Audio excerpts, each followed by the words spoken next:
ही IIT बाबा के साथ TV एंकरों TV में जो इंटरव्यू दे रहे थे, वहाँ पर ब्राह्मणों का झुंड पहुंचकर जो देश के धर्म गुरु माने जाते हैं वो लोग इनके साथ बदसलूकी किए और आईआईटी बाबा को भी बहुत बड़ा अपमानित किए और मारपीट किए।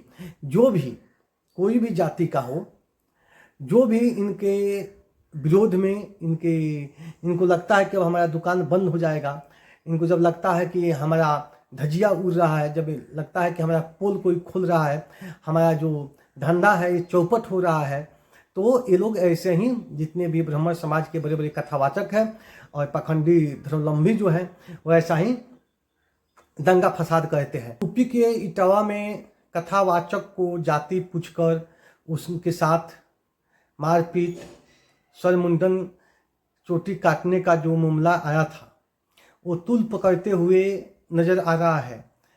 ब्राह्मण वर्सेस वादों की जो लड़ाई है वो धरना प्रदर्शन में बदलते हुए झड़प हो रही है और लगभग 16 यादवों को पुलिस ने गिरफ्तार कर लिया है।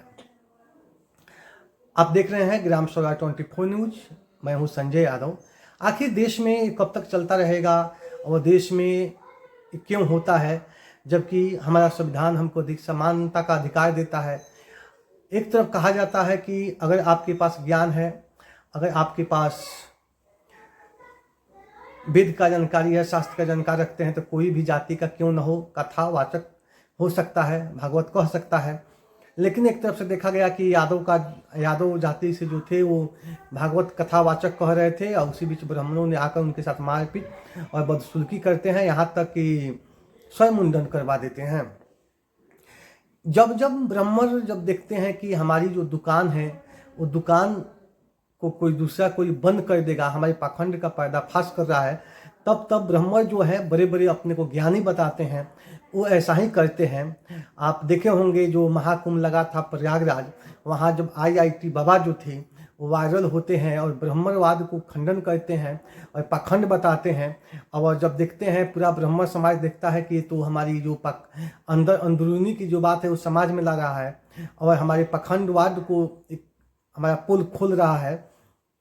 तो वैसे जिस प्रकार आईआईटी बाबा के साथ आप देखें किस तरह से जो ऐसे साफ तौर पर आईआईटी बाबा बोले थे कि हम अकेले ही इंटरव्यू देंगे, लेकिन वहाँ पर साजिश के तहत कई धर्म के ठेकेदार पहुँचते हैं और आईआईटी बाबा से मारपीट करने की नौबत आ जाती है।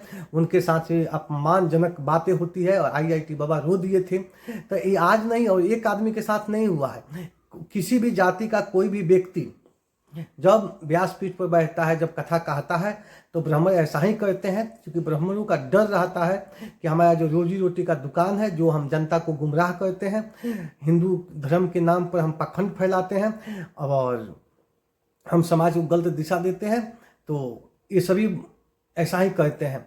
अभी जो बागेश्वर वाला बाबा था उनका भी बयान आप सुने होंगे, जो भगदड़ में जो लोग मरे थे गंगा जी में, तो वो बोले कि मोक्ष की प्राप्ति हो गया। उस पर भी बहुत विवाद हुआ था कि इनको भी गंगा में जाकर मोक्ष की प्राप्ति कर लेना चाहिए।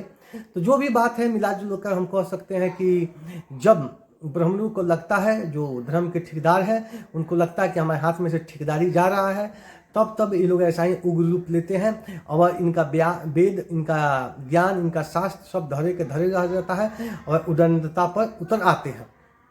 अभी इटावा में जो कथावाचक के साथ हुआ ये घोर निंदनीय है।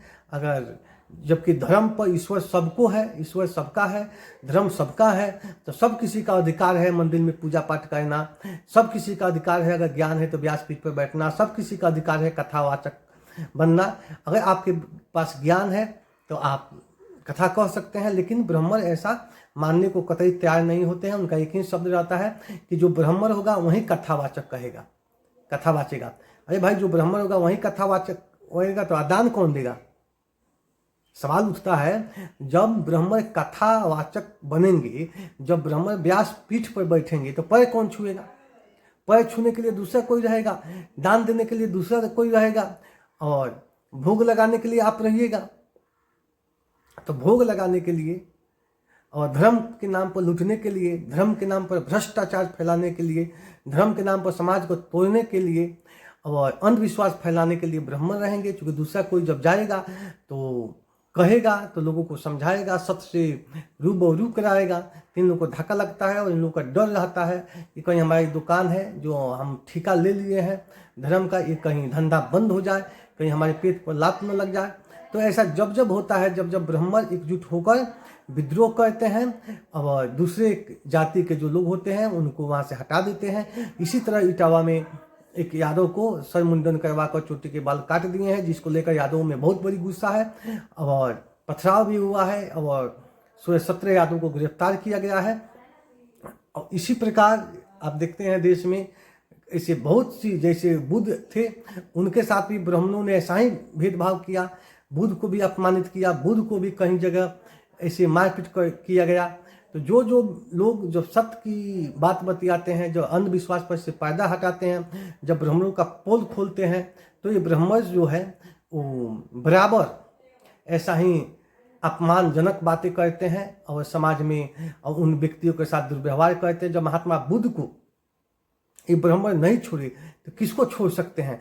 जब IIT बाबा को ये ब्राह्मण नहीं छोड़े तो किन को छोड़ सकते हैं?